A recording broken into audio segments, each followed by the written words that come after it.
We're still on match day 30 of the Premier League, and we're discussing the best talking points that happened after the weekend of action. Victor, once again, we are going to the top of the table where Arsenal did all they could to beat Everton 2-0 in another game where they, more or less struggled to win, if you want to put it that way. But in the context of everything, do you think this could end up being one of the most important wins for Arsenal this season? You seemed a bit dismissive. Of course, they struggle to win. They often struggle to win. But having said that, all wins are important. But this one feels like something more because City also stumbled again. Yes, Arsenal struggled, but they have kept winning. Even though it has not been an easy season for them, they have not really walked over teams, but they have kept winning. And it's actually reminding me of how City used to go on these spring runs. It was a good match, and Everton looked like they meant business, which is a commendable thing for them, coming and playing some decent football against the best team in the country. It feels massive for Arsenal that they still managed to overcome that. Fair point. And we go over to Arsenal's London rivals, Chelsea.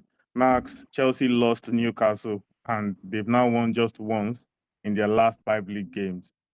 Are we saying that Rosinel's tactics are to blame for their slump in form, or maybe something else?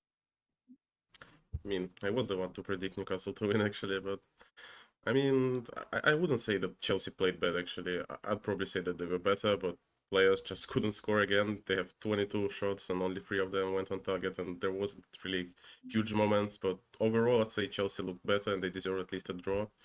But speaking of Rosinel, I mean, he's in charge for a couple of months at best, and he's already done some great stuff, but now he struggles a bit. But if they manage to be in top 5 and reach semis of UCL, you definitely cannot blame him.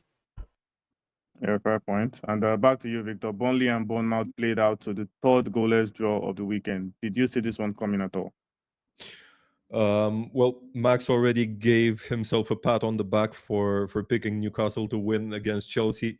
In the prediction show, I did back the double chance of draw or Burnley win, right? Okay, Bournemouth came into this one in great form. They were unbeaten in 9, and they did create enough here. Their XG was over 250. They had 22 shots, but it was all a bit too telegraphed, if you ask me. Burnley defended well, for the most part at least, and it was obvious that they still hold some hope of staying up in the Prem because of how they were attacking. They were determined to give the fans something to cheer for. Personally, I enjoyed this game despite it finishing 0-0, and it really was one of those rare cases where a draw actually somewhat benefits both teams. Yeah, fair point. And on the final note, Max, Brighton managed to beat Sunderland 1-0 away from home in what was a tight affair. But what has suddenly happened to Sunderland's impressive home record? I mean, all the fairy tales end at some point, and this is probably the one we're talking about. Watching the game, it just felt like Brighton is a 2 heads above the Sunderland team because they always knew what to do. They took their momentum, they scored, they played much better in defense, and it just shows that even though Sunderland played decent at home at the beginning of the season, you just cannot expect that too long whole season, especially for the team that just went from Championship. And even though staying at Prem for Sunderland, which wasn't expected from some guys, and even being somewhere in mid-table for the team from Championship and 18th or 17th team with the net cost of the team, it should be decent result anyways, even if they don't win a single game from now.